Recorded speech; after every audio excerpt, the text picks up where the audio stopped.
just goofing, goofing, new boot goofing. I'm just goofing, goofing, new boot goofing. Genuine ostrich. 3 payments. Oh! Oh!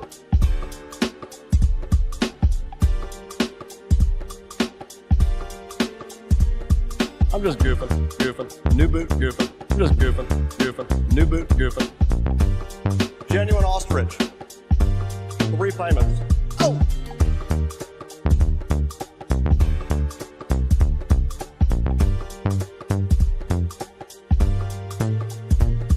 I'm just goofing, goofing, new boot goofing. I'm just goofing, goofing, new boot goofing. Genuine ostrich. 3 payments. I'm just goofing, goofing, new boot goofing. I'm just goofing, goofing, new boot goofing. Genuine ostrich. 3 payments. Oh! Oh! Oh!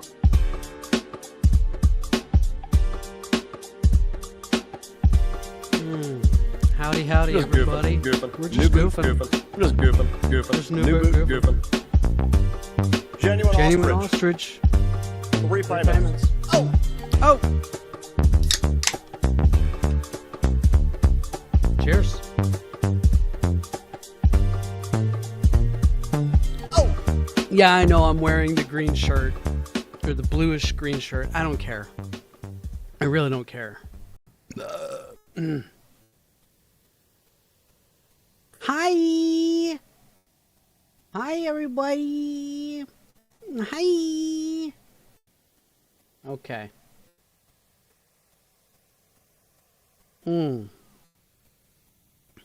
It's good to see y'all here.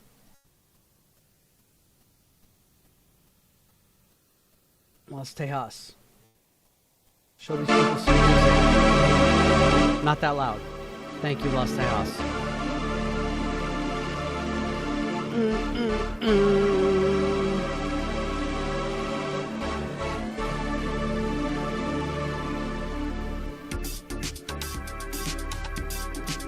Dream Cage. Never heard of it.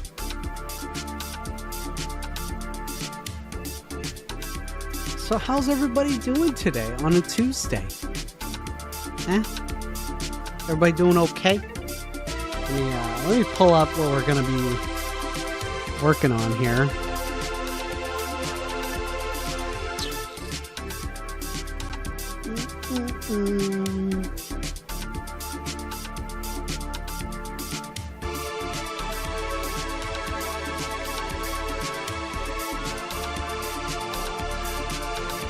Yeah, Big B. All my friends have birthdays this year.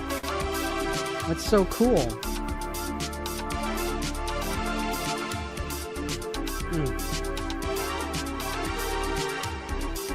All right.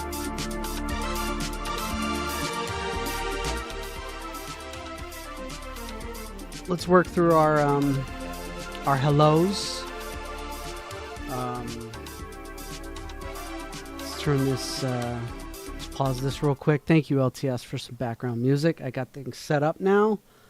So let's say hey to obviously Big B Trucker. He's loaded up and trucking. He's the #1 supporter here on New Boot Goofin.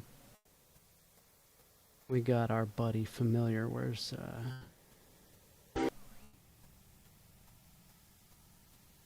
You're pros. We started playing Monopoly. You're losing.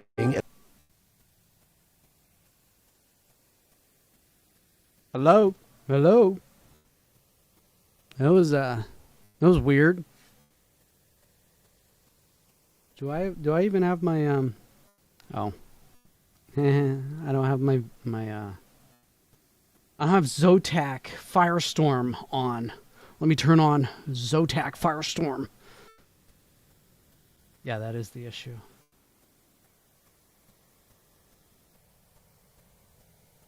A Zotac Firestorm. Yes, that was Mersh. When I was recording his drop, I was listening to listening to Mersh's stream, and I thought, and I just Familiar was like, fucking let it leave it in. It's fine. I'd like it. And so I was like, okay. Oh God. Jess Wags here. Jess, you're gonna share a drop with Miami MILF. Motherfucker, you got that milk money. I got that milk money. I got that milk money. I got that milk money. Yeah. It's a good one. All right. Now that we said our hellos, now that we've done our drops, so to speak, I gotta come up with Jameson's. Still haven't come up one for Jameson.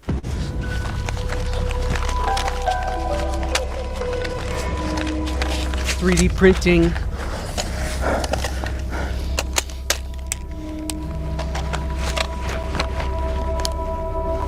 It's 308.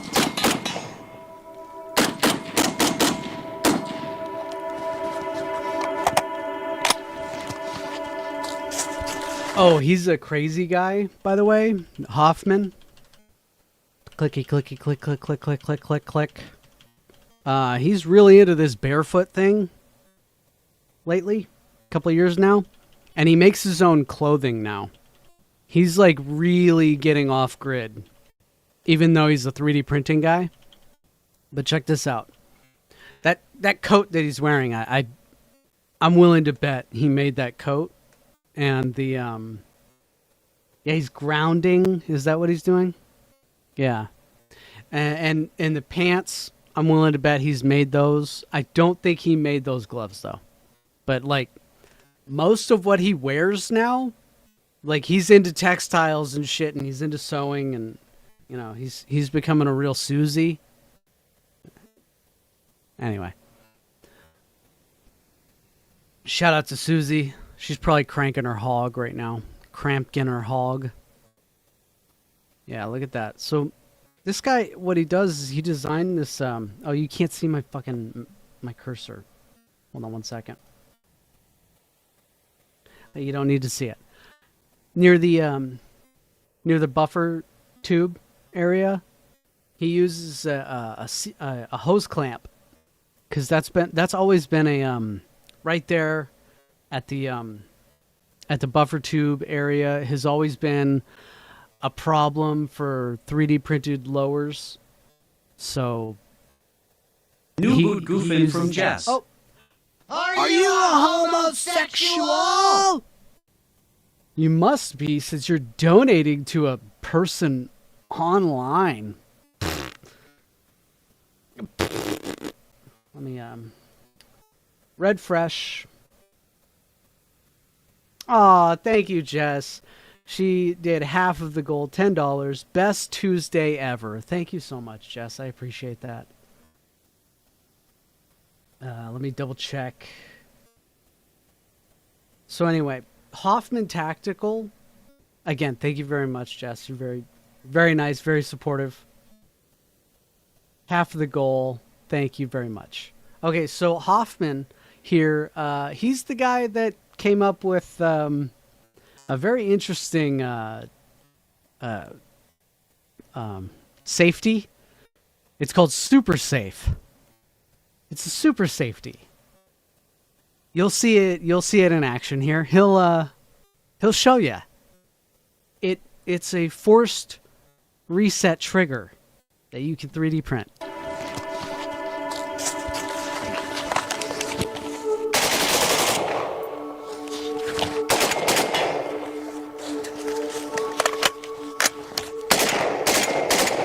Something that he makes, by the way.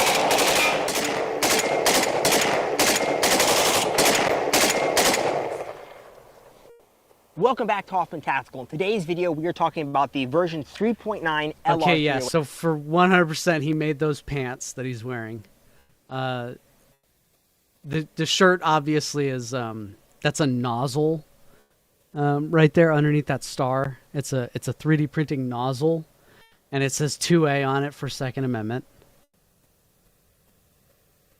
Super lower. This is the latest LR308 lower that I've designed. It is actually based off of the version 4.8 SL15, which is the Gen 3 SL15 lower. Which SL15 lower is the 223556 version. This is the 308 version. He has several versions that he's been releasing over the past, I want to say 2.5 years. And they're very good. Stepping through the versions are all amazing. which features the integrated grip and all of the updated geometry. And So this is the reason that he does the integrated grip is just for simplicity's sake. It's just easier if you just have an integrated grip, and then you can, for us 3D printing guys, we can make the grip however we want. In the slicer program, we can make it so that it's hollow, and then we can put a cap on it. It's just easier if we don't have to deal with if we put the detent. Let him say it. is actually based off I'm of the an same idiot. CAD file Don't as listen the to me. SL15 with just a lot of changes to make it work with the LR308 geometry. It has all the latest features. We're going to take this upper off and show you them. All right, that's better. We can pull the mag out. Do you see where you can? I don't know if you can.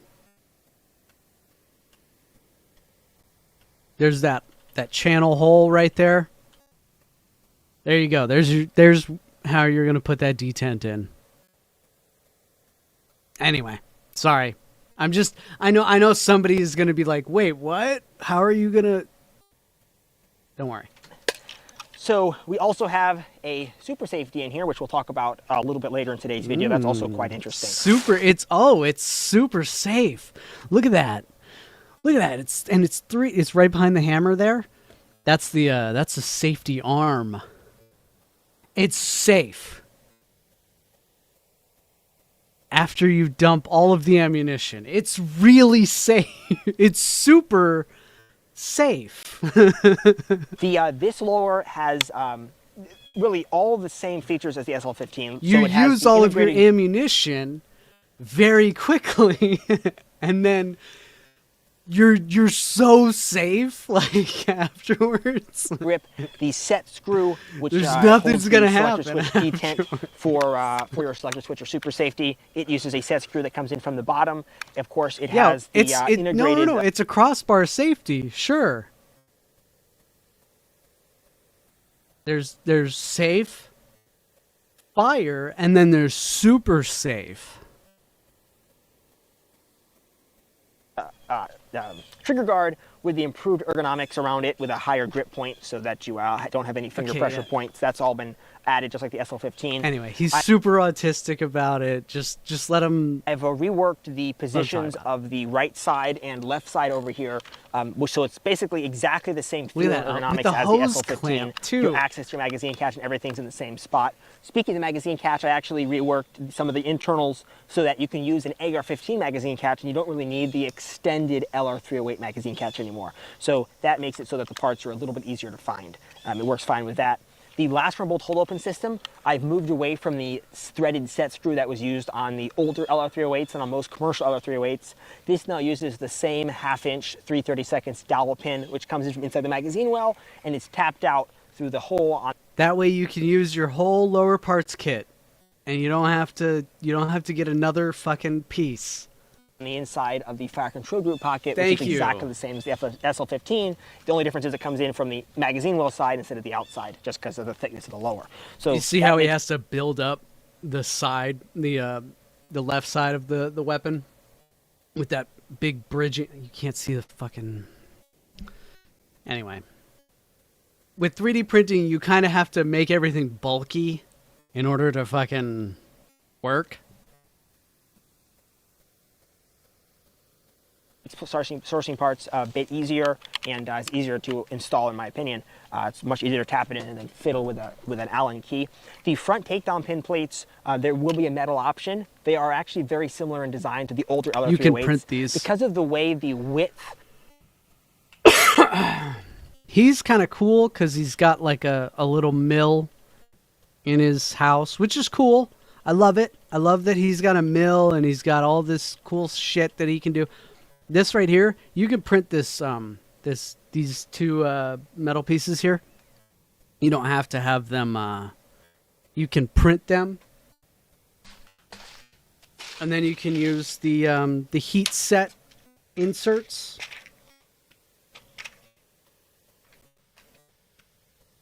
I've shown this before. So you could just heat up using a standard, a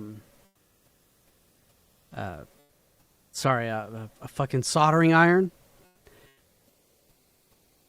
And there's threads on the inside of there, and on the outside here are little grooves, so that once you melt it into the plastic, you got a set of metal threads they're gripped in and held in place by the melted plastic around it. And you can easily put in some,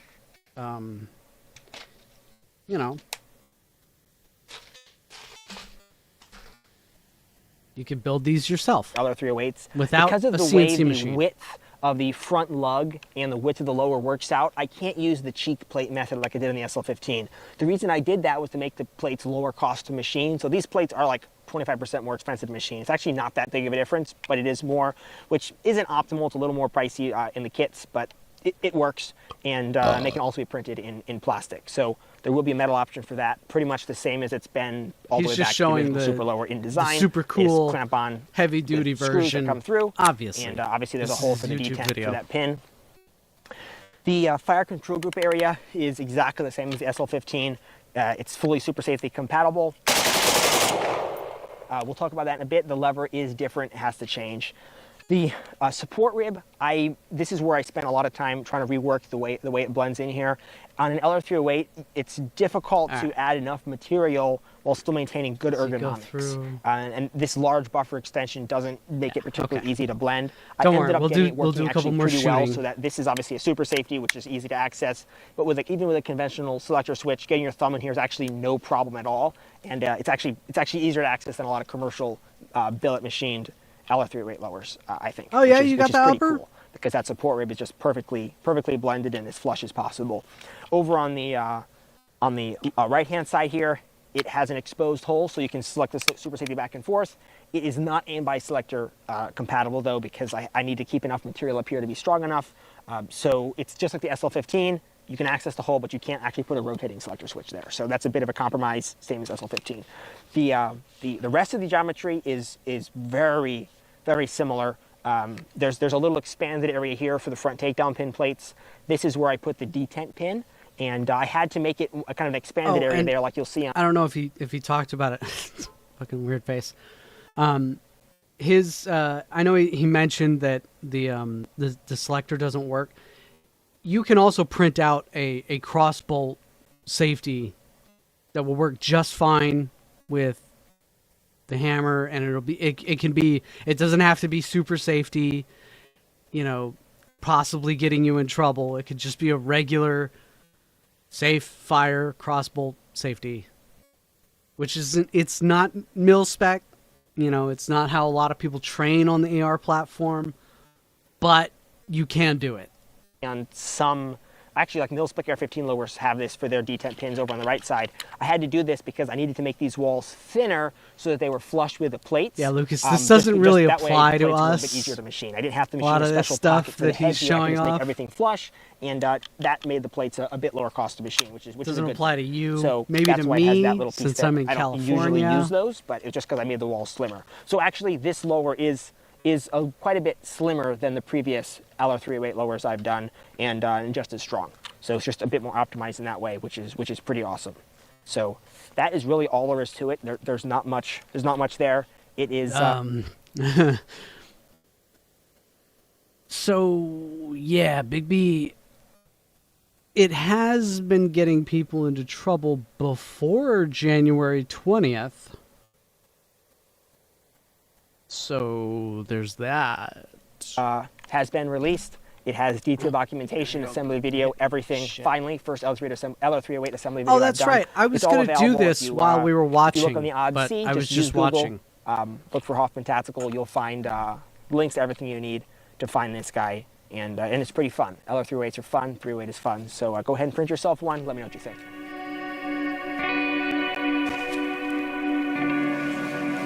Why are you here?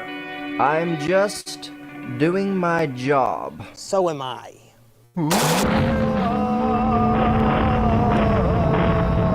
Based.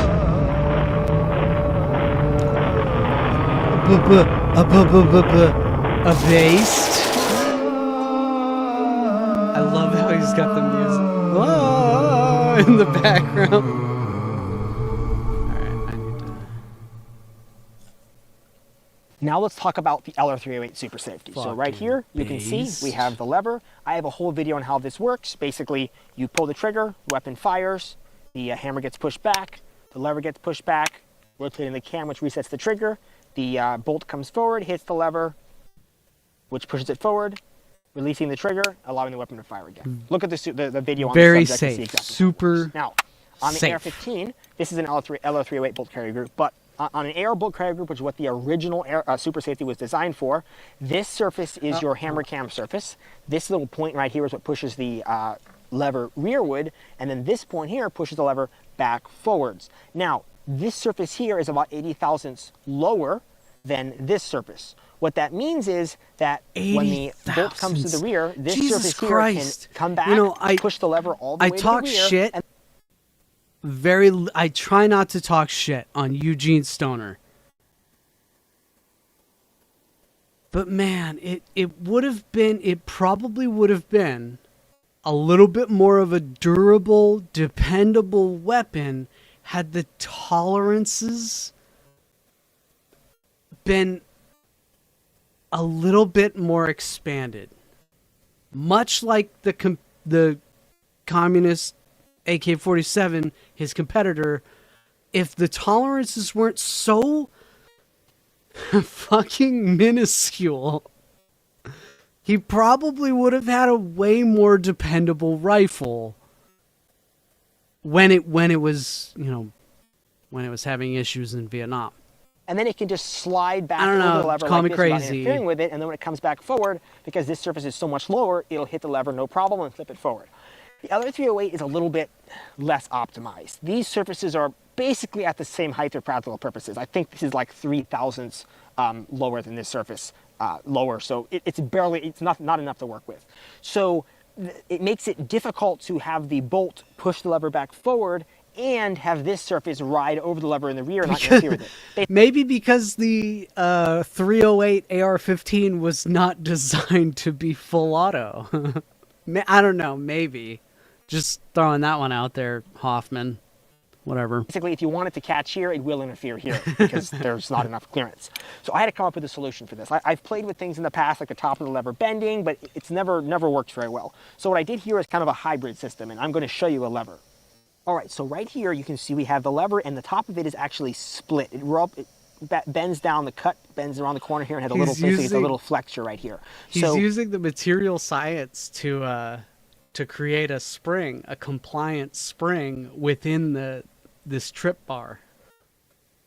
We have a top piece which can flex It's a like compliant spring. Come on, man. Leaf spring with a flexure. Come on. And when the bolt comes back, it rotates the lever, and this just bends down, giving it enough clearance. When the bolt comes back forward again, the carrier comes off of it. Did I show this to you, Big B? I'm sorry. You're here. I forgot to show you.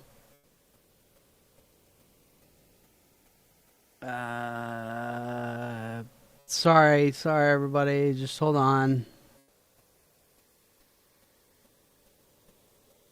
I glued it all together. There's the face. There's his face. There is the boy with the yucca face. And then I did... Okay, so yesterday you saw that I had just the uke. And then I printed out this. And for some reason, I don't know why I had this in two pieces, and then I was gluing it together, and I was worried because it was falling. Look, man, if you're gonna pay me good money, you're gonna go trucking across the fucking country in the goddamn cold. This isn't gonna fucking cut it. You spending your money on this. So I went ahead and just do the whole thing one fucking piece. Your kid doesn't deserve to have a shitty fucking toy. Anyway, that was that like it was bothering me, and so I had to fucking fix that. Anyway, so yeah, now I'm trying to work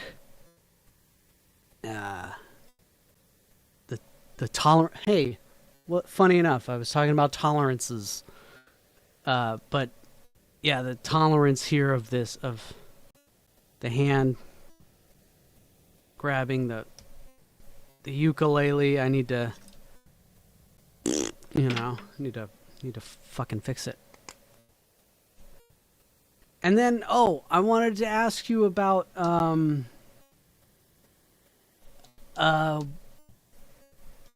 there's like extra things that he can hold on to. Part of this whole dummy line, these fucking guys, is that they have a bunch of weaponry and stuff, like swords, guns, whatever the fuck. God damn it, Salt Dumpster. That's funny. That's really looks like 80,000. Looks like 80,000. Yeah, you son of a bitch. That was really funny. I wanted to ask. Shut up. I'm trying to fucking ask Big V something. I don't want to go stepping on your toes, but I was thinking, is it okay if I print out like a couple of? Because he's probably gonna want more than just a uke. Like maybe he wants a sword. But just wanted to like pass that by you. If that's cool, maybe you gotta confer with the missus, whatever the case may be. But he can have like a staff or like a fucking halberd or a fucking sword or fucking guns and shit. Whatever.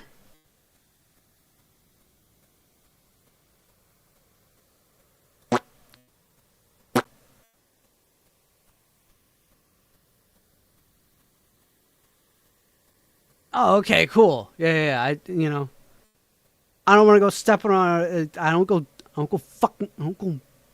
messing with other parents and how they parent. You don't fucking do that. And flip it back forward. So yeah, and well, that's maybe how it works. You could have like a little sword springy or piece something. there, I don't know. and it flips I'll back and figure it forward, out. and it makes up that clearance on the bolts. So now this can come back, hold it, but it pops up in time to get hit and flipped forward.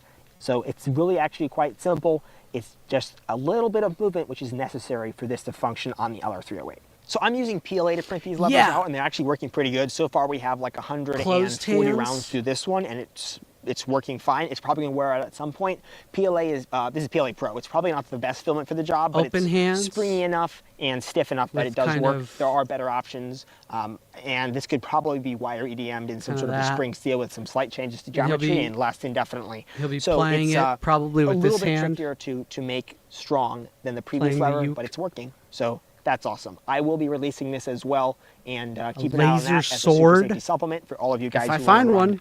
308s, super safe. That's all for today, guys. Thank you so much for watching. Be sure to check out the LR308 lower on all the regular places. All right, so print one out. Let me know what you think. I think I'm going to be keeping up with 3D printed firearms releases, even though I'm on YouTube and this and that. I really don't care. Like I'm not showing people how to manufacture on YouTube. On Rumble, I have plans in the works about literally going step by step and showing people how to make a 3D printed firearm, but only on Rumble. I have to set up the stream very specifically so that it's only digital, as I live in California. All right. think about it. You can find kits, of course, on the website. Oh, he's and gonna end I'll it. see you guys Okay. again later. Thanks so much for watching.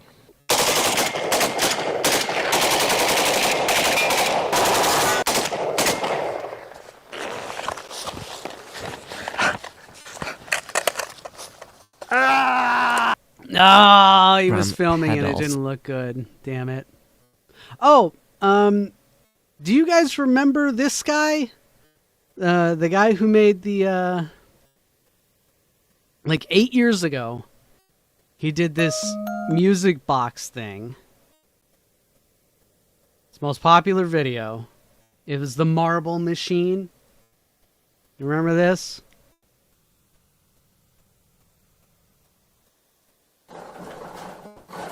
And he had to crank it to load up all the marbles, and it was all, you know, it was a big thing. It was all over the internet. He made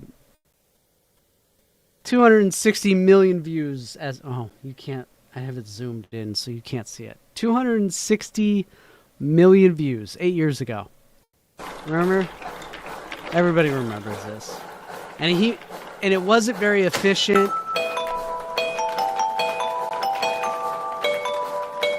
So it was kind of neat, right? It was like, oh, that's really cool. He's, you know, it's a big ass contraption. Problem was, the gears on it really suck because you can hear it when he's cranking it. It's it's messing with the music, right?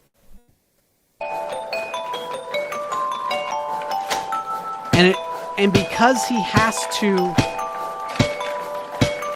you see that one hand, he's cranking his hog, Susie. That's all he's doing. Wait, what?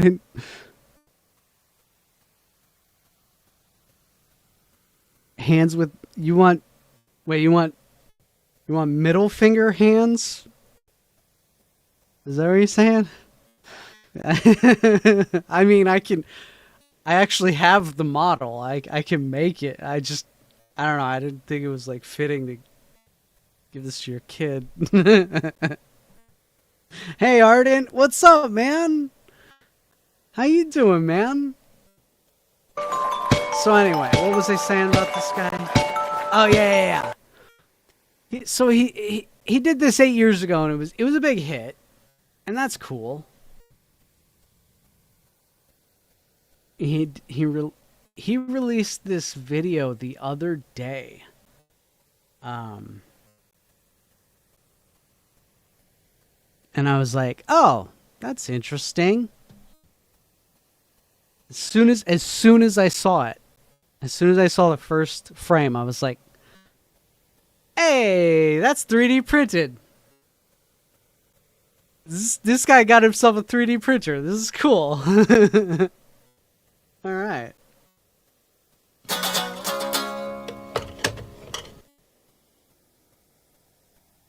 Hey, all right, man. Look at all this. This is great.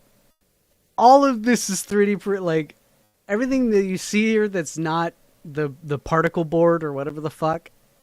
That's all 3D printed and bearings and.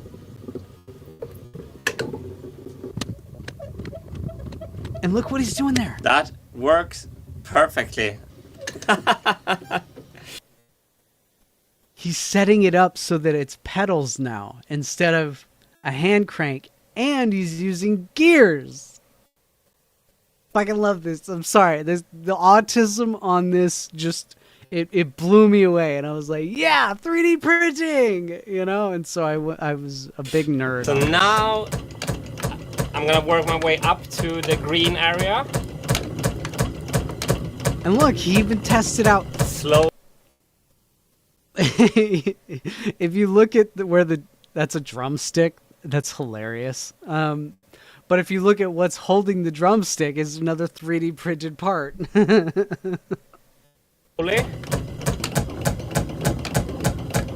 I'm managing to hold Look it at that pretty good flywheel. in the green area. Look at that! Look at the size of that Yes, flywheel. why do I love this so much? If you've been following this project for 8 years, Today You and me both, dude. We gained some weight, didn't we? we're not writing a new chapter, we're writing a new book. Oh. Right. So what am I actually building here? Well, I'm building a scale 1 to 10 prototype of the Marble Machine 3 drivetrain. My third marble machine will be Renaissance inspired and look something like this, and the design of this drivetrain isn't brand new. I've had this idea for a long time, but I've never built it completely and fully. Whoa! Look at this! Holy shit! Yes. So in the last shot when he was, there's a governor there too. Holy shit. It's familiar. Just if you like what you're doing, you will try and engineer some shit. He just happened to get a good modeling of it too, which is really great. I love that. Out in the real world. So I'm building this prototype to verify that the physics somebody of the get him a drivetrain circular checks saw. out. What the fuck? So in this version, I'm using double helical gears. I made them using the helical gear add-on in He's doing this all in Fusion 360, in and I Fusion. printed them on my lovely Dutchie. And the double helical gears themselves. Look at that tiny little thing. That thing is very accurate, though. This Dutchie, obviously, is made in the Netherlands. Or, well, it was designed in the Netherlands. I think, like, all the parts are, like, sent in from... Is he using a Prusa? Oh, wow. I'm not sure if he's using a Prusa,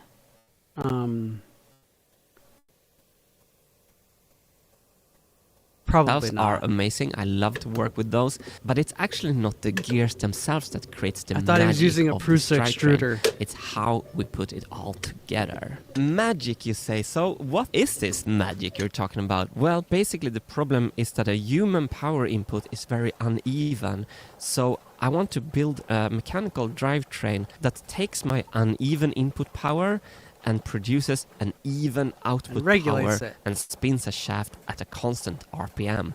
That will be tight music. And my friends, I think I've solved this.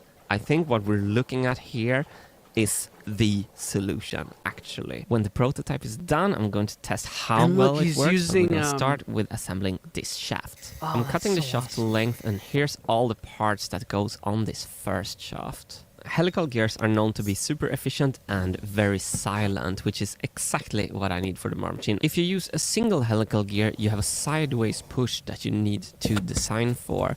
And I love to use double helical gears because then you don't have to think about that. You see how these gears are the teeth are staggered so that there's a lot more even torque.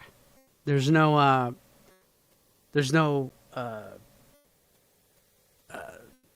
what do they call that? Fucking, there's less kickback. I think that's what they call. What's that called? Sideway push at all, because the opposing angles are cancelling those forces out. But I also love the double helical gears because the teeth are offset, so you get even smoother interaction between the gears. I've added these marbles to give the gears a bit of extra weight, to give some moment of inertia to the gears themselves. Anyway, I love 3D printing and just this just same thing. Salt, this stuff is just tickling my fucking brain, and I love this shit. I think this step was completely unnecessary, but it looks cool and was fun. The second shaft has way more part and also something pretty novel. We're going to try these parallelogram pedals and see how they work in the real world. So on the first two machines, the power input was a hand crank, which meant I only have one hand left to play music with. On the new machine, I want to use pedals for power input so I can play music with both my hands, for example, guitar Well, and if stuff. he's gonna need and also these if he's gonna need pedals, he's gonna need to sit down. which might be a problem. Using dual pedals while standing? That's not a good idea. Parallelogram pedals will probably allow me to move in time with the music regardless of how fast the music is. That's an extremely important part of this drivetrain design. I'm using some welding wire to make these linear slides, and it looks like the parallelogram action is working well. Yes, I've been waiting for this package for a week. Look how happy Wilson is. Here's a normal bearing. Here's the bearings that I just received. If you see here on the outside, there's a tiny little slot, and here on the inside there's a slot as well. This is a one-way bearing. The bearing rotates freely this way, but when I try to rotate it the other way, it immediately gets stuck. Between every little ball bearing, there's a sprag clutch that catches the inner wall when I try to rotate it the wrong direction. Motherfucker! Lining up the keyway. Here you can see the end of the shaft. Hold the fuck up! They make these? Motherfucker!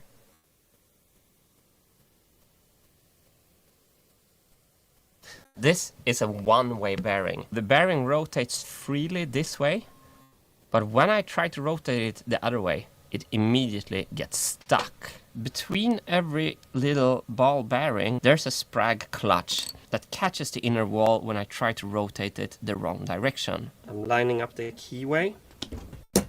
Here you can see the end of the shaft. I switched to my macro lens here to really show you this in detail. And right here is the groove that I cut as a key on the shaft. And the way I'm going to key this bearing is going to upset all of you. Ah! I know I'm gonna be put in machinist prison. What the fuck did you do that for?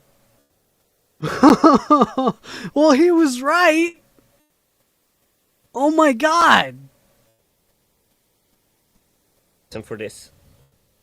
But it's all the tools I have available, and I'm getting the job done. It spins really freely this way, so when I try to go the other way, it's like biting immediately. I'm pleading very guilty to... I'm gonna have to...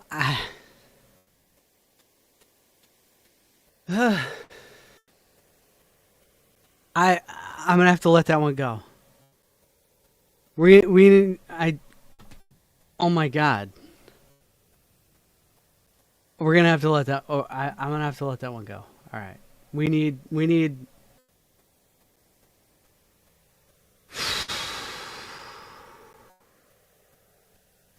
a quick, we need... Jesus.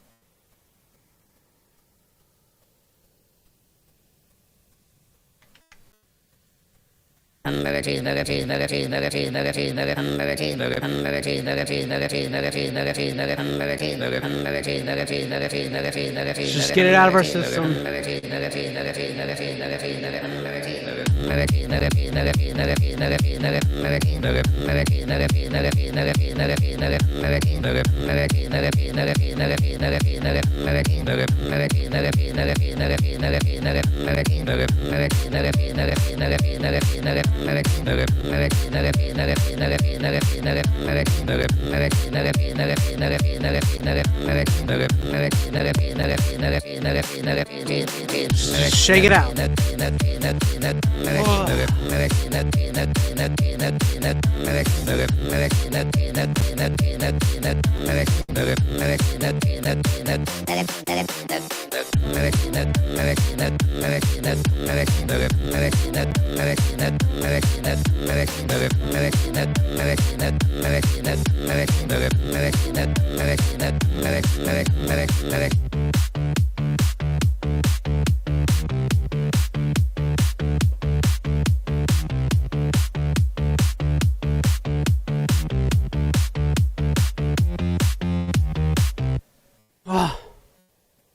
Alright. We're all good? We're good? Everybody good? Okay. This fucking guy, man. That was Lucas said, yeah, you could have got keys from. You have a 3D printer. What the fuck? No, let's let it go. We already did. We already did it. We're good. Just let's keep going. Yeah, listen to the original.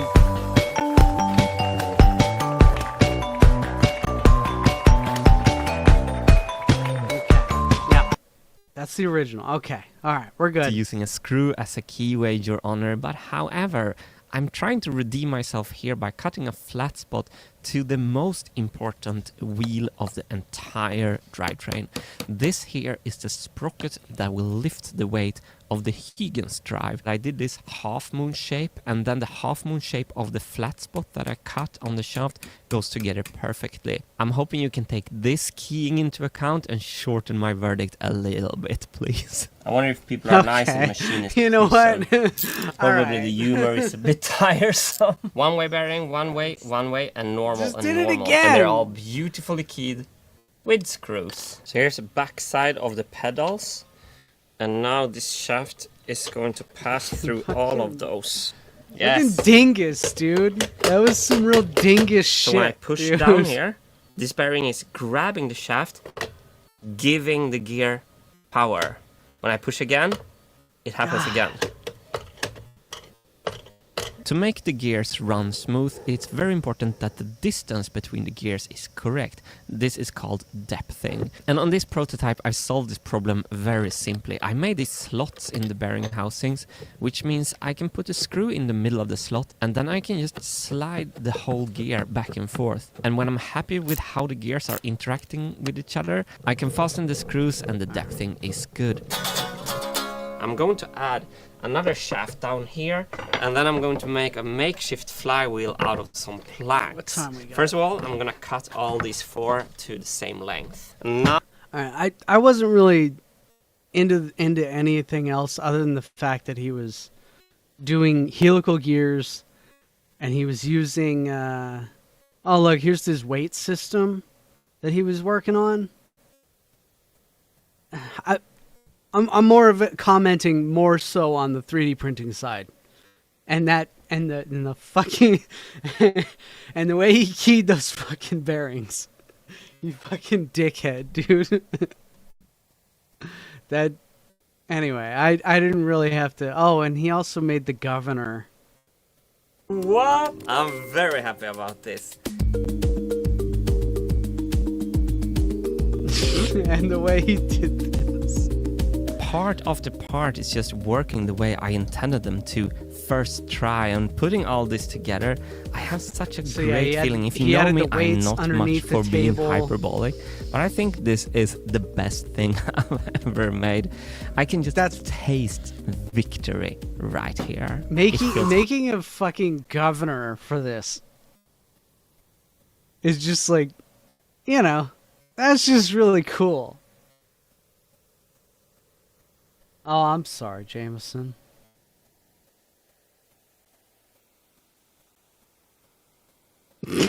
Ardent shot.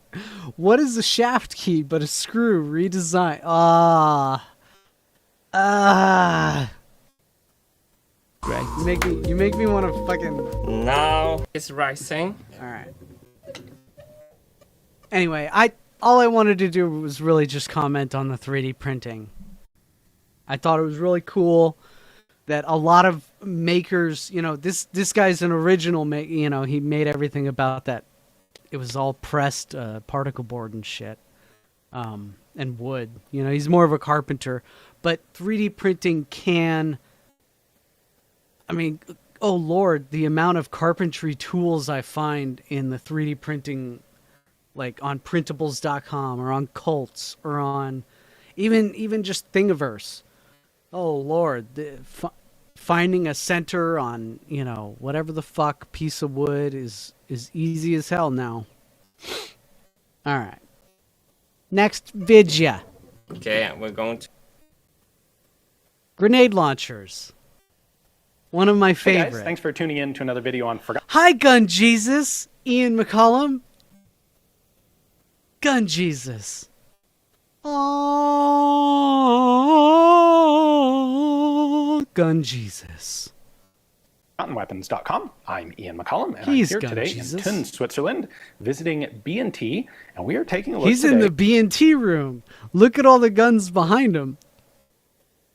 Yo, that's a legit TP9 right there, or MP9. That would be an MP9 if it's in that room. It's gonna be full auto, I bet. Oh my god! And look at the fucking the SPC or it's probably the AP9. Yeah, hell yeah. At their 40mm riot control grenade launcher. It's not really a grenade, it's just a riot control rubber projectile. Oh, it's a riot control. Oh, I thought it was a grenade launcher. Because it was developed specifically for a French riot control launcher tender in 2006. The entire reason I put this in the lineup was because I thought it was a grenade launcher. They call this SEER ammunition. It's a less so the pronunciation lethal in English would be probably a little different, but this is safe impact round, clutch SIR. weapon. All right.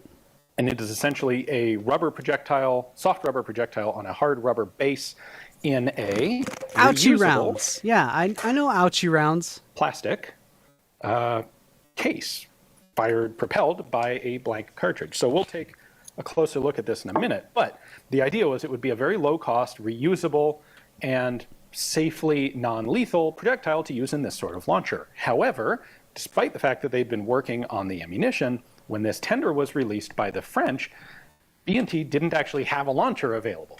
But it's B&T, so their reaction was kind of like, well, how hard could the launcher be? We'll just knock one together. And in 6 weeks, they did.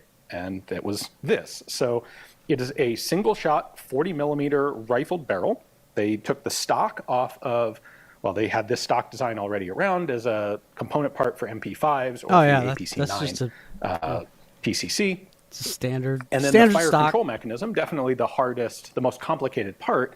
Rather than develop it themselves, they had a very close working relationship with H&K at the time, and they just asked HK, hey, can we buy some basically sets of trigger parts from your underbarrel grenade launcher, I think it's the AG-36, the underbarrel launcher for the G-36 rifle. Can we just buy some of those? We're doing this less lethal tender. It's not a product that HK competes with.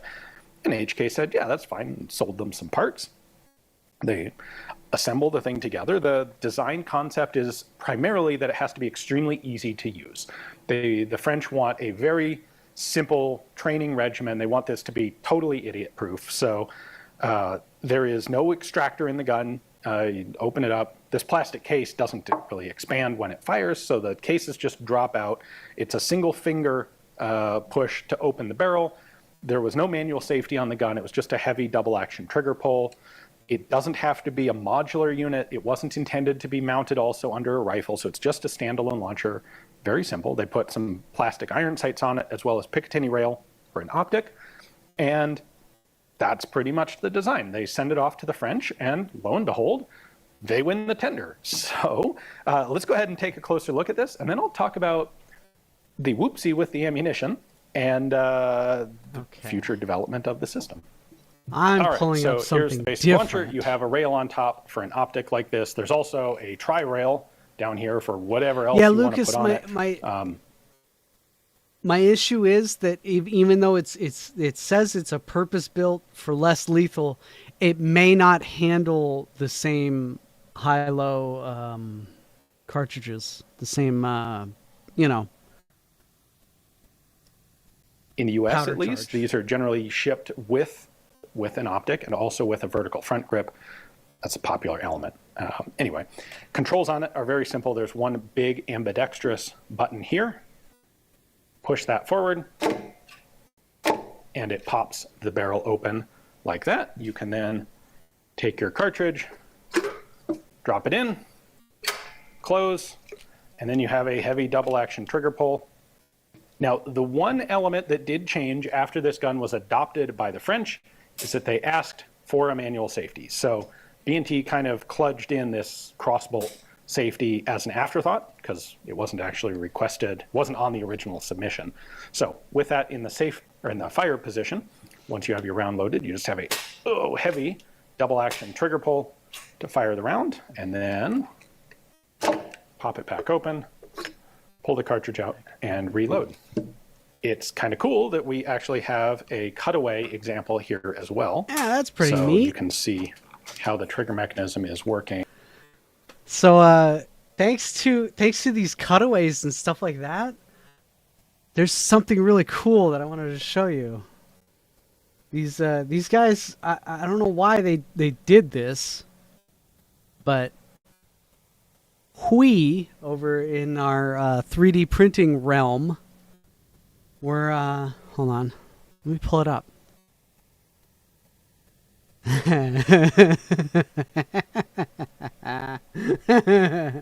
So, oh, this is for the ammo. Okay, no, that's okay.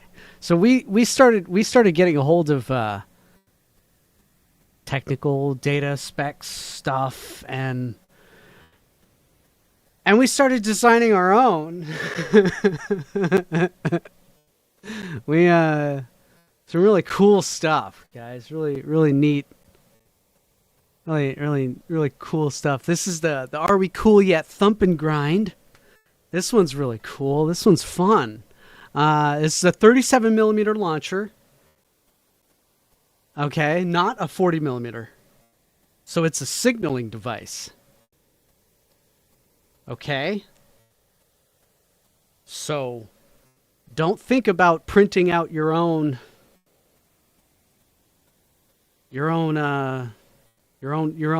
projectiles here. Cause wow, look at that. That looks exactly like the thumper from fucking.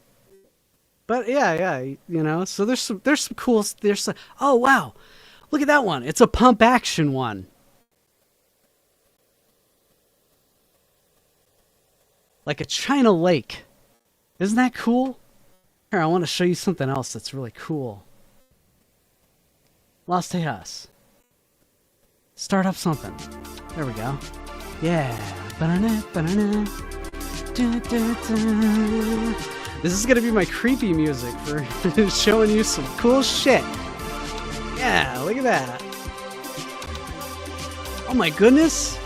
Wait, are you gonna 3D print your own 37mm stuff? What?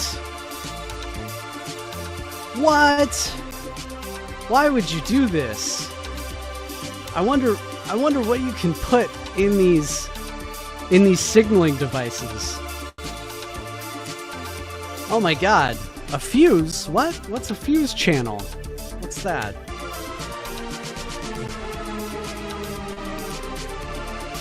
What? What is this? Oh my god. Hey. What is all this technical data package shit? Oh my god, you're gonna use Ramset powder charger? Oh my god. Why would you do that? Get that off the screen.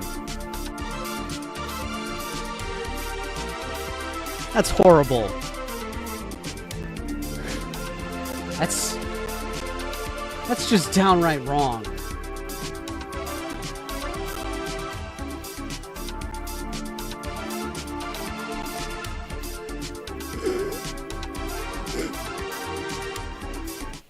Why would you do that?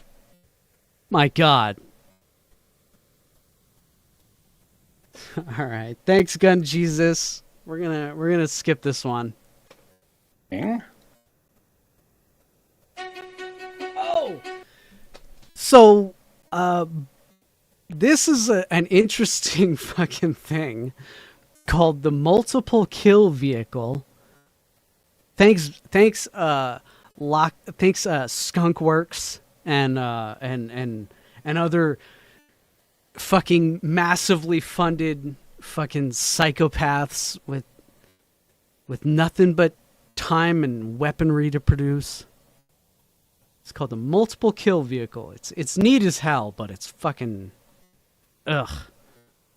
Oh, hold up. Hi, Susie. Where is it? Where is the drop?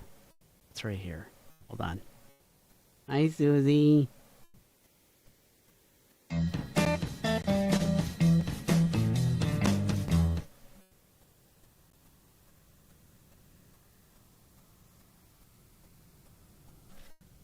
Several decades ago, engineers from Raytheon and Lockheed Martin developed a prototype for a flying weapon system, a pod-like craft designed to intercept and destroy multiple ballistic missiles. Using small kinetic energy weapons, this system would be employed through intercept missiles, or perhaps from pre-existing locations in space, and then hunt down incoming ballistic missile warheads. Largely forgotten, the concept was repopularized in the video game Battlefield 4 as a flying gun system. However, few are aware that this was based on an actual semi-functioning design. Today we will look at this prototype flying weapon, known as the Multiple Kill Vehicle, or MKV.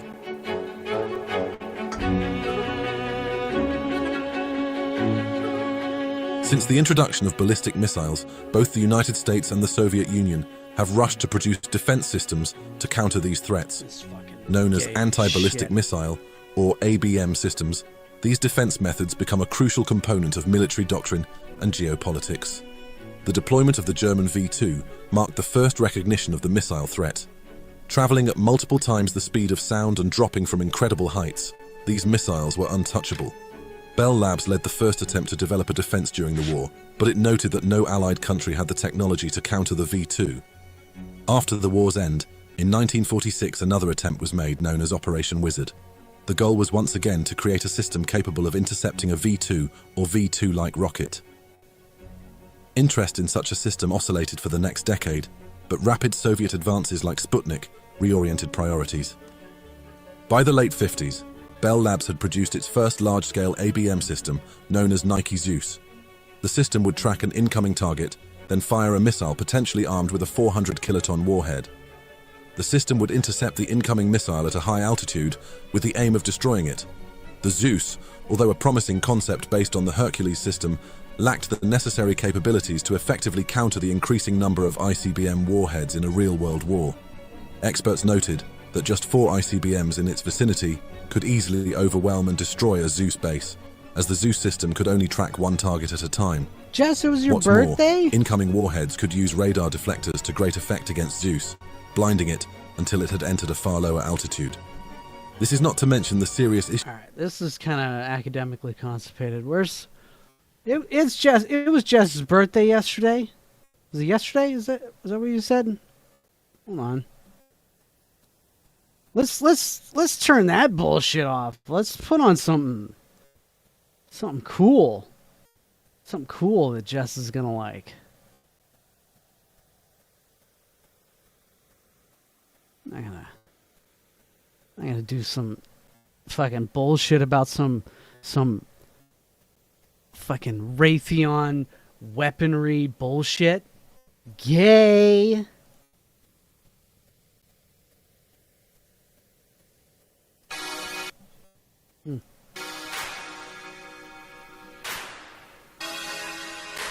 A tummy scratch piece. Slick back, baby. He looks like Mersh.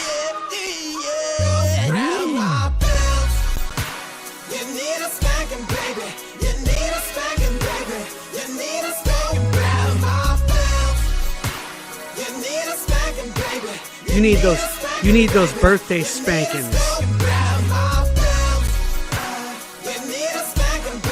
You need a spanking, baby.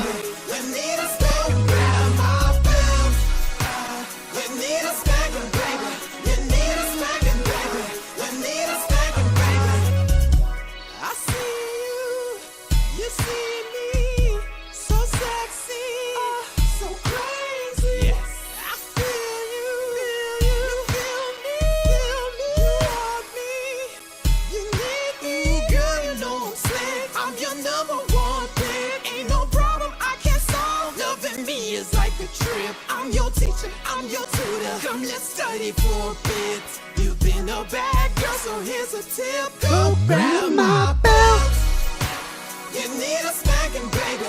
You need a spanking, baby. You need a go grab my belt. You need a spanking, baby. You need a spanking, baby. You need a go grab my belt. You need a spanking, baby. You need a spanking, baby. You need a go. Let me get you the link.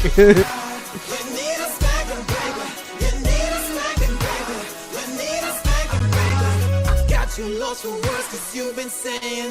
I got you all the breath, cause we've been doing. If you even had a choice, I know who you would choose. It starts with S and ends with lick. How could you be confused? Like a game you know you lose. Cause I've been breaking all the rules. Like your neck, your back, your thighs.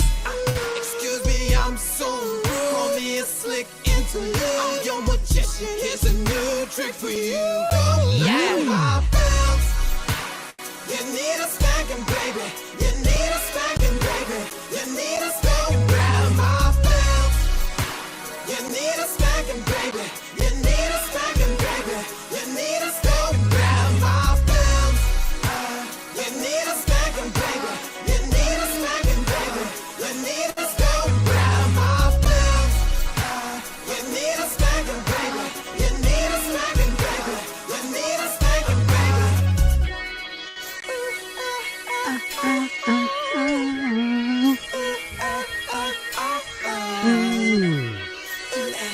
Happy birthday, Jess. You've been a bad girl, bad girl, bad girl. You've been a bad girl, bad girl, bad girl. You've been a bad girl, bad girl, bad girl. You've been a really, really bad girl. Go grab my belt. You need a spanking, baby. You need a spanking, Yeah. baby. You need a spanking, grab my belt. You need a spanking, baby.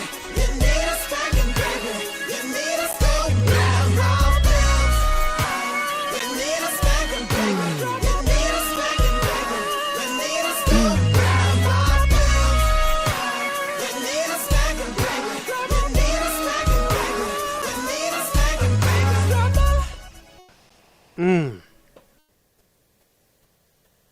Thank you, Flint Flossie. Thank you, Slick Mahoney. That was good. That was really good. Jesus Christ, what is up with Willem Dafoe's motherfucking face? Oh, look, it's the stream on YouTube. Nobody's there. Everybody's here on Rumble. Anyway, hey, Jess, happy birthday. Mwah.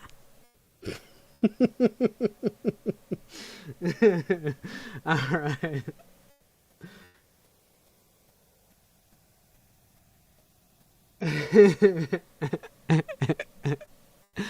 Where were we? We were watching some bullshit about some Raytheon piece of shit. Issues of Yeah, detonating this a nuclear fucking warhead at high. Gross. Gross. It was Jess's birthday. This is gross. We're gonna move on from this.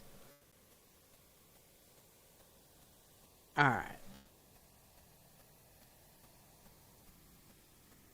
Let me pull up here, let me pull up some interlude music. Yeah. You know what? Thanks for telling me, Jess, because we were going down this road with the you can't even see it, but with the fucking multiple kill. We were starting down this road and it was just like you know, it was just, yeah. I mean, I'm trying to work on stuff, sure, but we ain't gonna watch some bullshit at the same time, you know? Yeah. Anyway, I didn't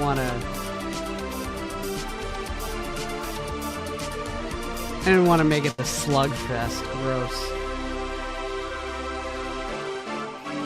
Alright. We got, let's check in on our stupid, did I lose the video already? Oh, damn it. We were checking in on this Israeli fucking dude who had a 3D printer who was making, like, stupid designs.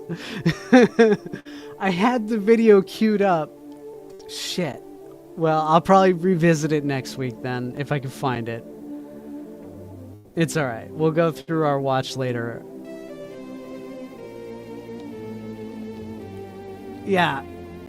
Thank you, Salt Dumpster. We made a U-turn. Yeah, we were starting down a road that was just like, nah.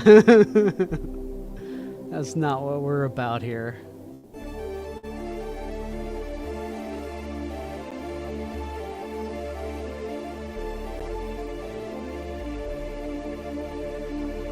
Thanks for helping out the stream, Jess. That was... we kind of needed that. Where is it? Yeah, I thought I had that queued up. Son of a bitch. Nope. I did not.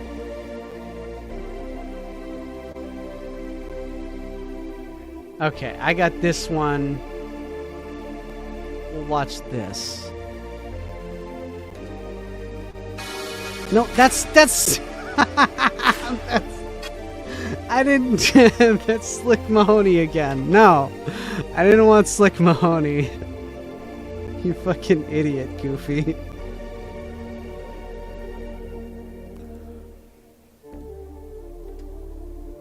September 20. Okay. I'm starting to place. Grab my belt again. Alright.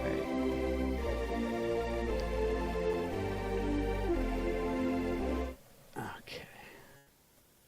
Thank you, Lost House Synthesizer, for the background music while I waste time finding the right thing to click. Hey! Alright. I'm sorry. September 23rd, 2009, Stockholm, Sweden. At the break of dawn, the city was still fast asleep, except for the Swedish police that was rushing towards Västerberga district of the city. An unknown helicopter had just landed on the roof of Stockholm's biggest cash repository. Meanwhile, in Mitting, Swedish police helicopter crew received an emergency call and were ordered to provide immediate air support. The pilots immediately leave their barracks and dash towards the hangar a few hundred yards away. As they reach the entry gate, one of the pilots, Anders Johannesson, leaps out of the car to open the gate, but notices something unusual sitting at the hangar doors. It seemed to be some kind of a box with a red flashing light on top of it. To address their concern, they slowly creep towards the hangar to have a closer look. Upon inspection, they realize the mysterious box is actually a bomb that is about to go off. Did you see it? It had a post-it note on it that said bomb.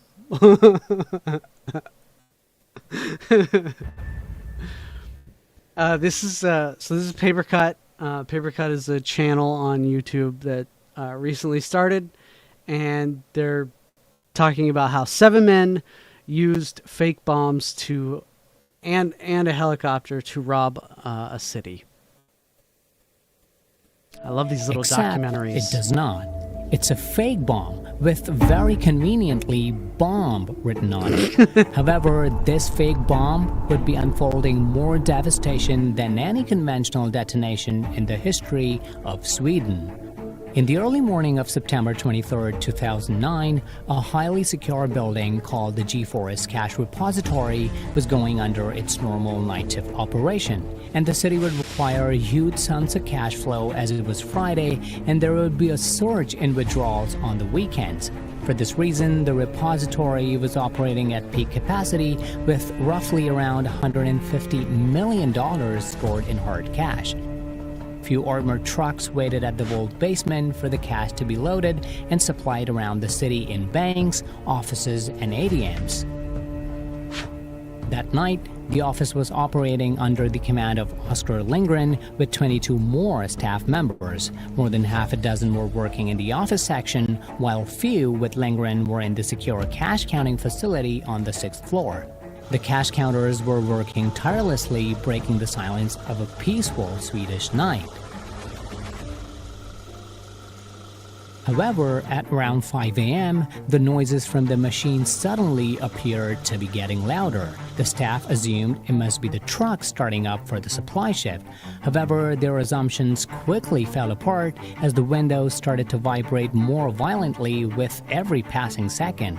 Lindgren ordered the staff member to turn off the cash counters to figure where the sound could be coming from. Helpless and confused, the staff started to look for the source of this unusual sound and vibration. A few seconds later, Lindgren gets out of the cash room and runs to the skylight gallery.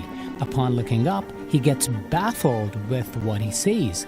A red and white helicopter hovering right over the skylight pyramid. He immediately realized the cause of the vibration.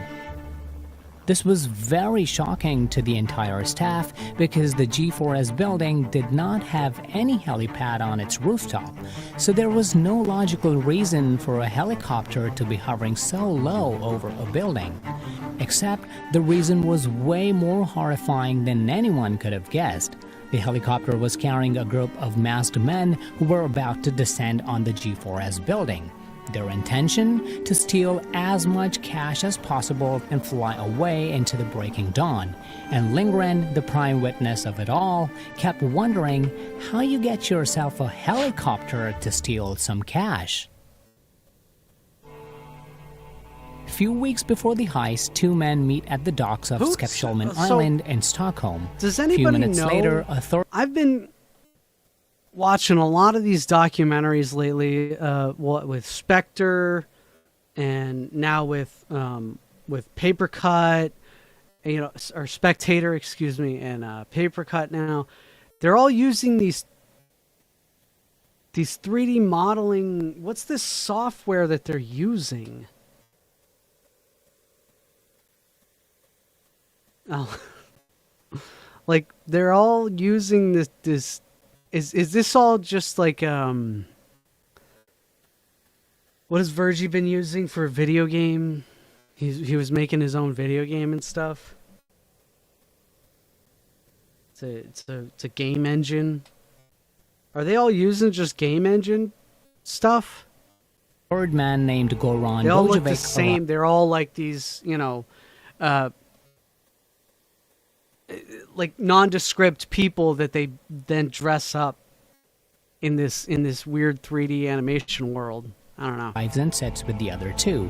Bojovic asks the men to prepare their minds for a big business he's planning.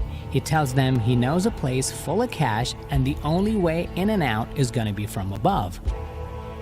The other two ask how they're going to do Unity? it. Yeah, Bojovic's with a straight Unity? face Are tells they all them, I'll using get the Unity helicopter, now? you guys do the groundwork. After a detailed discussion and plenty of wild ideas, all the three men leave the dock. Few hours later, Bojovic gets in touch with a man named Milan Sivo, a former Stockholm mafia figure who had relocated to Belgrade, and asks him to provide logistical support for the mission he was planning. Bojovic drives to the airport and flies directly to Belgrade to meet Sivo in person. In few days, Bojovic flies to several countries before returning back to Sweden. Back in Stockholm, he contacts a man named Charlie. Why did he go to Charo, the Thailand? it's like they're really not concerned about that. same man he met earlier on Skeppsholmen Island. Charo had been to jail for petty theft in the past, but now worked as a school teacher in southern Stockholm. Bojovic asks Charo to buy 5 prepaid phones so that they can establish a secure network for their operation. Charo purchases 5 phones and hands them over to Bojovic, which he distributes among the crew with their respective assignments. Okay, so they're Bojovic, setting while up handing over the phone. They're setting up communications that's going to be off of their normal,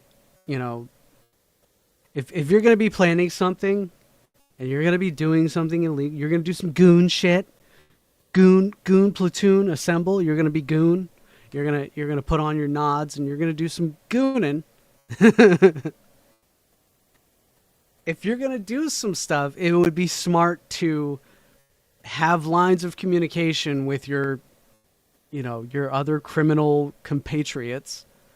That's not your phone.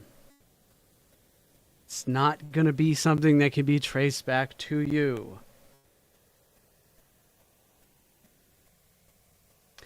Familiar. If you Susie. Oh, I love gooning. My goons. Everybody here is my goons. We'll all bury some bodies together. Goon Force 1. That's right. Phone to one of the crew members named Nemanja Alec asks him to do a little investigation about helicopters. But no ordinary helicopters. He asks Nemanja to drive to a base in Mitting where Swedish police operated their helicopters from. Nemanja probes the heliport in Mitting and notes the active time of operations, what time the pilots would close down the hangar before returning to their barracks. All the information from the crew is communicated to Bojovic.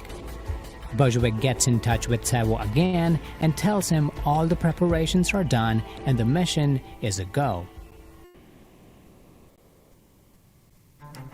Man, it must have September been so 23rd, easy. 2009. Back then, oh my god, 2009, really? This is when this happened? Man. Had I'd have broke bad instead of like, oh my god. Ooh.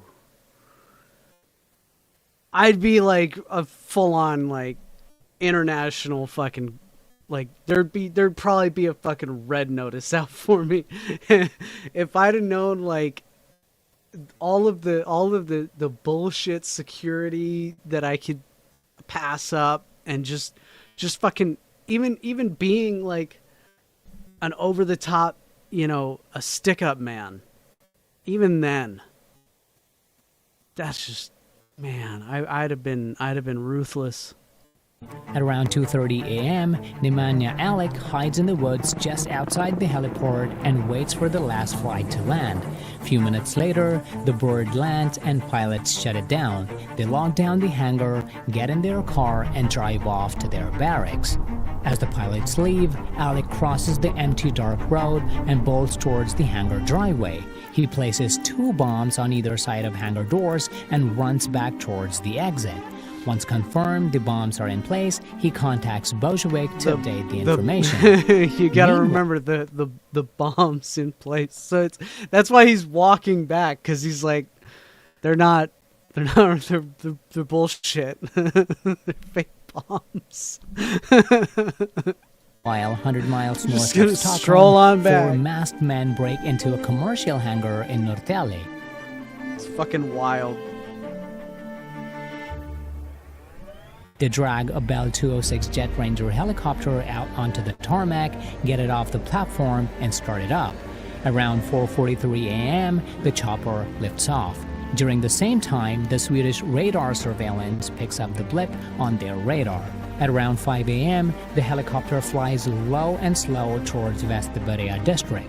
Few people on the ground also notice low-flying chopper heading towards G4S. At G4S, Oscar Lindgren and his staff gets confused by the loud sounds and heavy vibrations. Lindgren asks the staff to turn off cash counters to investigate the source of the sound.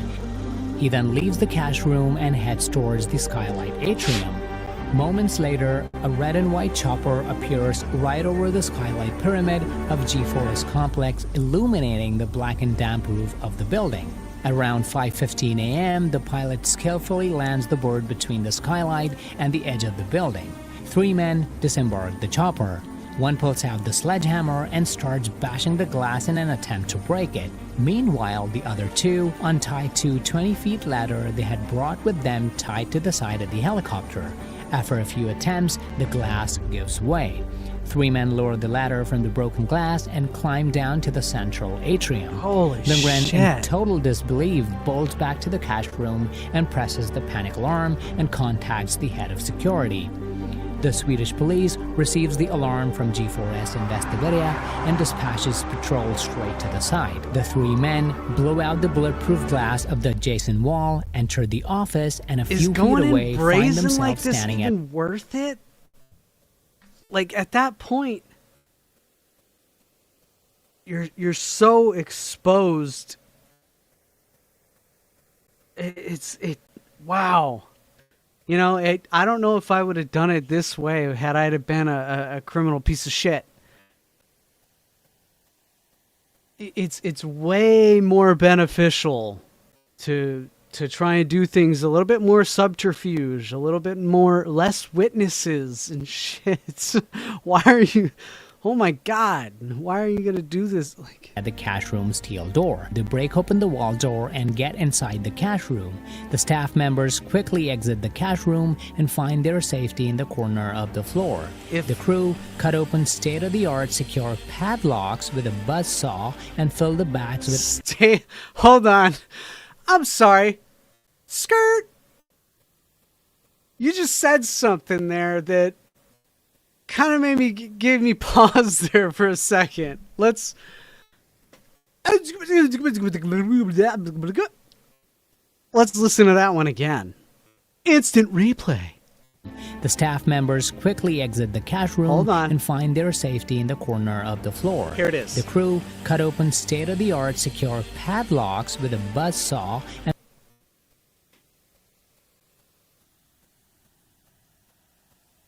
Huh.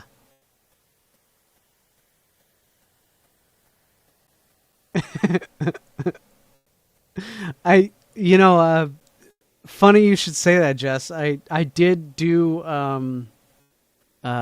penetration testing, giggity. I did do a bit of pen testing for a local company. Thank you for calling it badass. That's so cool. I'm sorry though, but this phrase that they use, just, I'm sorry. Is anybody else catching this? The floor. The crew cut open state-of-the-art secure padlocks with a buzzsaw and...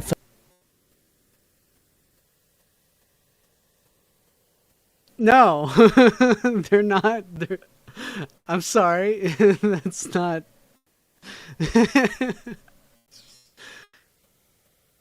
I feel like I'm an AI and I'm the calculator and I'm dividing by 0 right now and I'm no, they're not. They're not state of the art. Yeah, familiar human. Harbor Freight says hello. All right, thanks, man. Corner of the floor. The crew cut open state-of-the-art secure padlocks with a buzzsaw and fill the bags with as much cash as possible. Meanwhile, in Mitting, the Swedish pilots received the emergency call from the headquarters and are ordered to provide immediate air support. The pilots dash towards the hangar. At the barrier gate, one of the pilots sees an Why did they not... So, hold on. I'm gonna get hung up on this for like a long time. Why the fuck did they even... Somebody wrote that, and then even if it was the same person who wrote that, even if it was the same, they still reread that. I'm sorry. I'm gonna get hung up on that, and we just need to.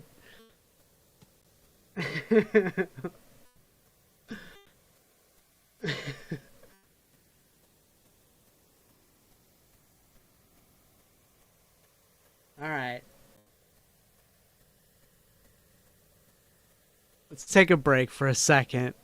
We got hung up on that one. Let's take a minute.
Just gotta dance it out sometimes.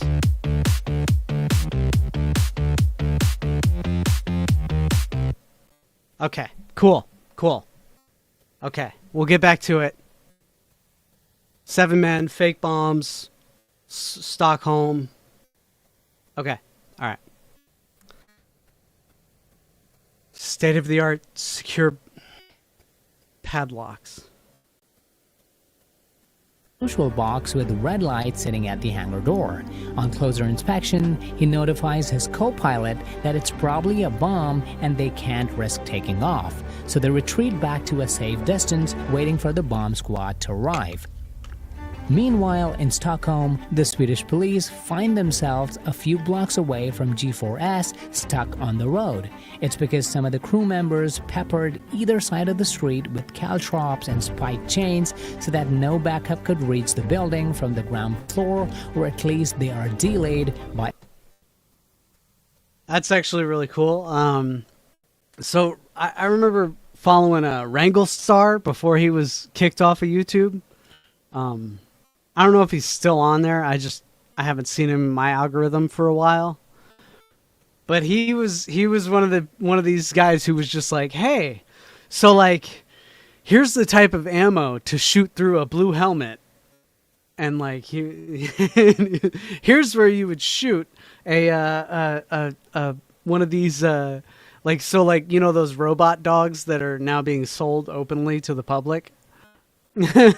Like, he was like pointing towards the battery pack. He's like, shoot right here. Wrangle Star was one of the guys who was like, hey, caltrops, make a bunch of them because the federal government runs on tires. Do with that information what you will. Either side of the street with caltrops and spiked chains so that no backup could reach the building from the ground floor, or at least they are delayed by a few minutes. At G4S, after loading up the cash, all 3 members climb up the ladder and get into the chopper. Once on board, the pilot lifts off and flies away in the breaking dawn. The police on the ground in sheer disbelief. Those caltrops saved their lives. Right there. It delayed the police because they're like, oh no, we can't get our cars over there. And so they stopped. They didn't keep walking towards the scene of the crime because that's their cruiser. Their my watch commander, my desk sergeant issued this cruiser to me, and the tires are flat now. Oh man, you have to think how federal government works. Okay, they're gonna be like, yeah, we're responding. Oh shit! Oh no! Oh shit! We can't bring our fucking cruisers. Oh no! Caltrops. Watch the bird fly away. These guys are just like flies freely in the sky with no police choppers to chase them. It flies to 2 different locations, dropping off crew members before finally landing in woods north of Stockholm in Täby. The pilot abandons the chopper in the woods and walks away. Admitting, the squad team discovers that the bombs were just a couple of cheap toolboxes with a bulb powered by a 9-volt battery. The result? An insurmountable amount of disbelief for the Swedish authorities and severe immediate lack of cash availability for the capital city. And now it was time to hunt down the goose. You see, the Swedish authorities, especially the National Criminal Investigation Department, RKP for short, had the idea about a big robbery in Stockholm months before it actually happened, but somehow they ignored it. Goran Bojovic, the prime suspect in the heist, was no ordinary man, and the crime detail at the RKP had long suspected him in cooking something big. The Serbian ministry, through diplomatic channels, had alerted Swedish authorities about Bojovic, especially when he got in touch with Swedish mafia man Milan Sivo. Sivo was no ordinary man, and it was a general assumption that any person having links with Sivo cannot be an ordinary and innocent person either. And therefore, the RKP have been bugging Bojovic's... Did Europe... Hold on. That was some really accusatory shit. I don't know if you caught that like I caught that. I'm going to take that back a second. I'm sorry. I was just getting back into this, and then he just said something that I was just like, huh? That didn't sit right with me. What did he say here? And it was a general assumption that any person having links with Sivo cannot be an ordinary and innocent person either. Whoa. Fucking whoa. Just because someone talks to you and they're like, you know, if... Why would I be in trouble if I accidentally talk to a guy on Interpol's Red Notice? Why would I be in trouble if I suddenly talk to another 3D printing, you know, gun guy? Why would I be in trouble? That's some real fucking slippery slope bullshit. And therefore, the RKP have been bugging Bojovic's car and tapping phone from the get-go. However, they couldn't establish so they were a just solid doing whatever link they that wanted could anyway. prove his involvement in the heist. I can't, but like, still, the authorities... You know how, like, there's that meme of the European mind can't comprehend this? And on the inverse, the American mind can't I got hung up on that when they were like, so anybody who talks to him cannot be a good guy. Wait, what? Hold on. What? That was some real fucking jump into conclusions bullshit that shouldn't hold up in court. It shouldn't hold up in any court. Had to start somewhere. After digging more into the intel provided by Serbian authorities, RKP did find a communication exchange between Bojovic and Sevo discussing a major heist that would involve a helicopter. RKP now had a trail, and the mission to chase down the goose was on the shoulders of RKP lead investigator Jonas Hildeby. Hildeby was skilled in geographical profiling, an investigation technique in criminology where investigators analyze crime. Oh my god, did you hear that? This person didn't quite say skilled right. I thought he was killed, is what he said. Hildeby was skilled in geographical profiling, an investigation technique. Skilled in geographic profiling, which, I'm sorry. Here I am being a little bit libertarian again. What the fuck does that mean? What is geographic profiling? It sounds fucking scary. What the fuck is that? In criminology, where investigators analyze crime locations to determine the most likely area of an offender's residence and close-by communications. Fortunately, it was easy for Hildeby to build a... Is that a proven science? Because that seems illegal again. I don't know. I don't know if that's a proven. I'm not learned enough in that. That again, red flags are going off in my fucking head here. As a true American, I just go like, I'm sorry, what? You're accusatory, based on what again? The fact that he talked to a person that you don't like. Huh. Jump to conclusions, huh, Jess? Phone network profile. Jess, why don't you show me your O face? Oh. That was active during the hours of the heist, because most of the city was asleep and roughly 18,000 phones were active during the time, which is significantly less than millions of phones that are active during the daytime. However, finding a homogeneous pattern in call networks called a closed network loop or circuit was still like finding a needle in a haystack. A closed network circuit is basically a bunch of phones that talk to each other and to each other only. And out of thousands of network web, finding a pattern is only possible if those few devices has only contacted each other during particular hours. If even one or two devices contact too much out of the network, the pattern will break and get lost in the web.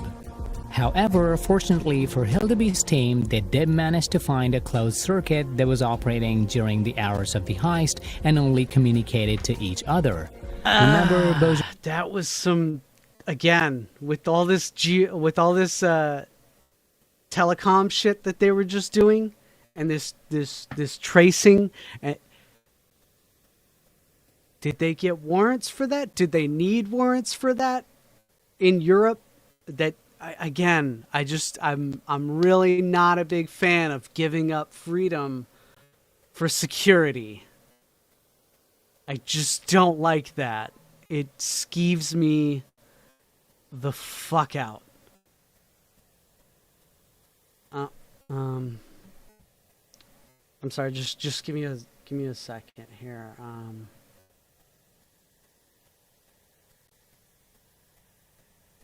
This actually might be something. I need to get on my phone. Just give me a second here. Let me hold on. Let me turn the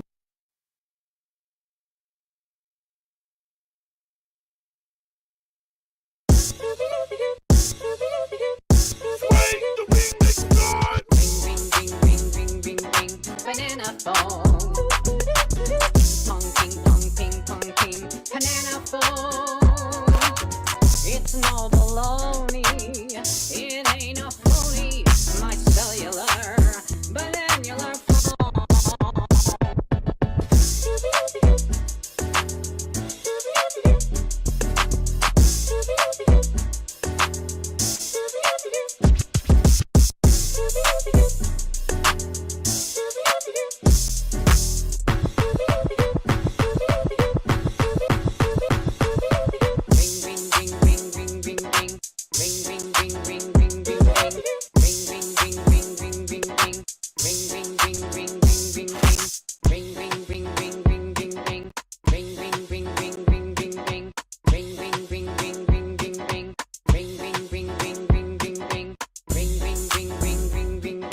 Banana phone.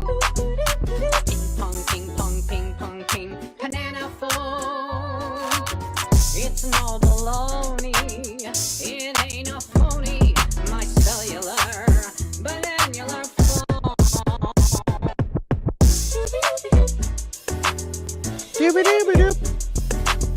Sorry, I had to take that. This person is really nice in letting me know. Familiar, were you reading my lips? Don't do that, Familiar. Okay. Thank you. Thank you for your patience, everybody. I appreciate that. Okay. Where were we? Okay, that's right.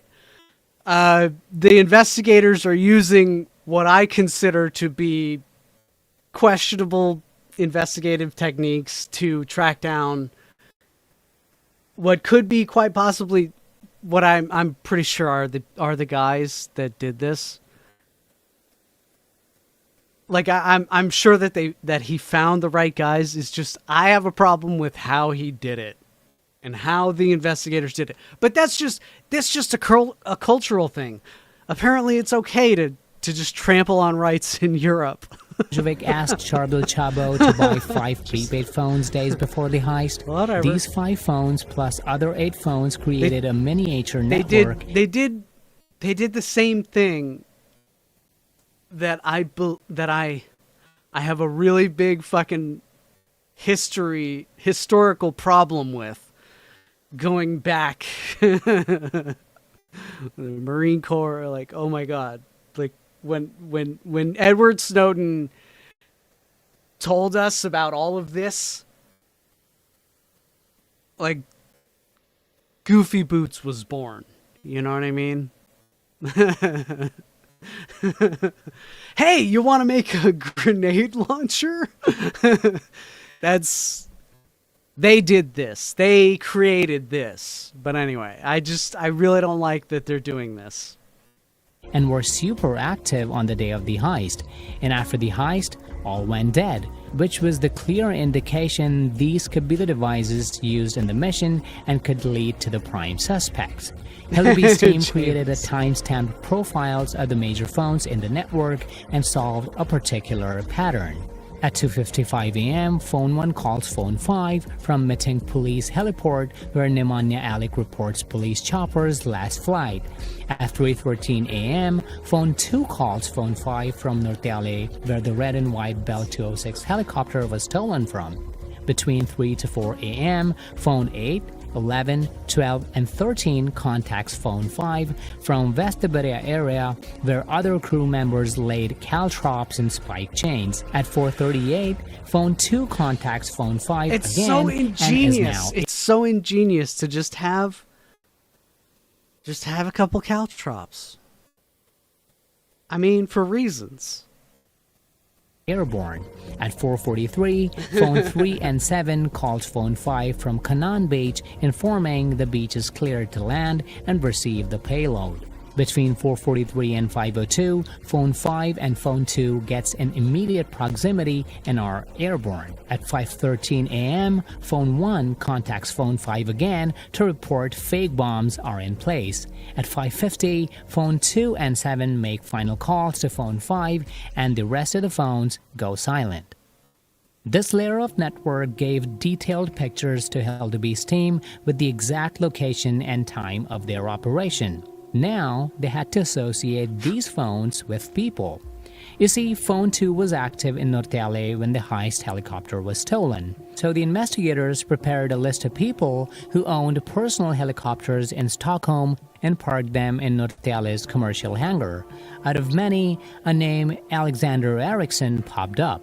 It's because Eriksson had his chopper registered to an address in Österö, which wasn't far from Norrtälje. However, nothing these fucking of names. I'm hearing complete fucking gibberish with these fucking obvious came up that would link Eriksson to the heist, until one of the investigators found a car's address same as Eriksson's helicopter address in Österö. It's because an undercover cop was keeping an eye on Goran Bojovic when he met with 2 other people months before the heist at Skepsholmen Island. She ran the car's number plate in which Bojovic had arrived with another man. This was way too many coincidences to not link Eriksson to the case. They had enough evidence to go full aggressive on their prime suspects. The Swedish police arrest Bojovic from his apartment and find huge sums of cash in his closet. The next day, police arrested Eriksson from the airport, who was flown to the Canary Islands. Okay, you know what? I was praising these guys, was like, yo, the caltrop idea is really smart. Homie, you kept the cash on your site, like, you kept the cash on site. Motherfucker.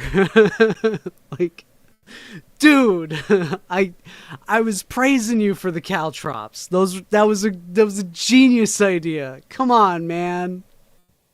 In the coming days, Charo is arrested for the phones he purchased for the heist. In the summer of 2010, DNA reports came in positive of a man named Safa Khadoum who had cut his hand while climbing the ladder. He was arrested in the Dominican Republic after the U.S. Drug Enforcement. Homie cut his hand on the ladder. You gotta be wary of this kind of shit. You cannot be leaving your DNA on scene. Cannot do this. Enforcement Administration tipped off his location. In the coming months, more than 10 people were convicted and charged for the heist of G4S repository. However, Nemanja Alic, whose DNA was found on the half-burned gloves found in the bushes near Mitting heliport, escaped the conviction based on the argument that someone had borrowed his gloves and lighter, and then he never got his gloves or lighter back. And the money? Well, out of $5 million, only a fraction was found at Bojevic's apartment, and rest still remains a mystery. All right, that ended perfectly. Perfect timing. Thank you for all of you coming by. Let me pull up before we jump the gun. Don't say goodbye yet. Let me pull up.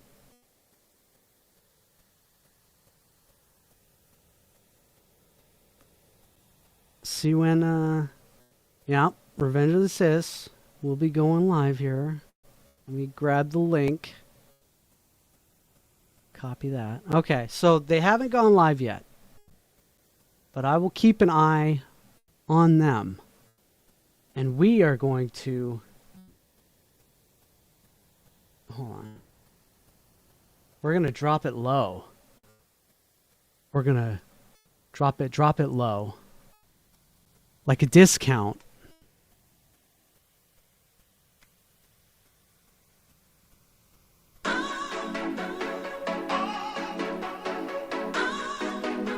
I wanna see you go.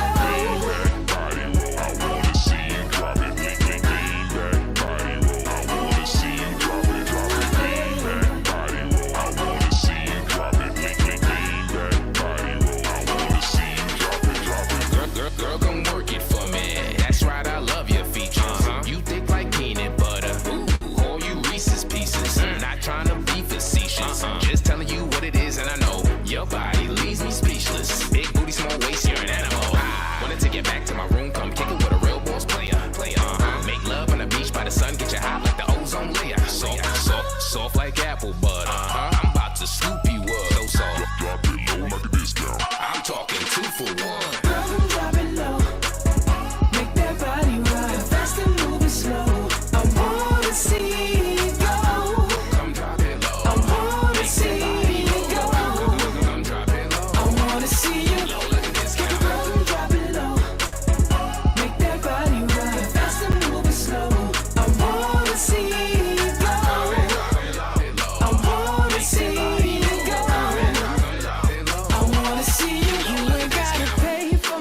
No familiar. You just got 100% off on love, plus a lifetime warranty. It's Flip Flossie and Pierre Cashmere. Full-time benefits, life is perfect. I just wanna eat Lucky Charms with you, baby. Then later we can search for cheap flights just for 2.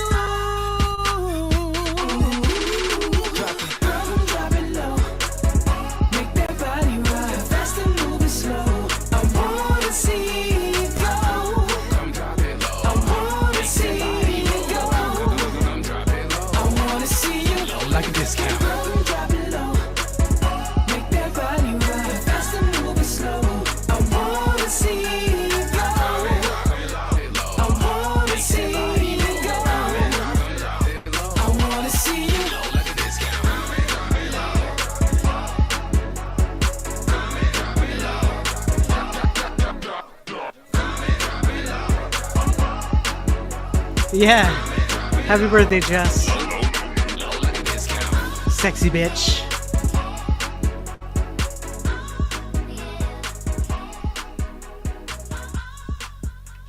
Alright, we're raiding in. They haven't started yet, but we're going. I got nothing else lined up. Oh, they are starting. Okay. Good timing. Bye-bye. Bye-byes. Mwah, happy birthday, Jess. Have you ever considered an at-home cure for hearing loss? This is Neebru's micro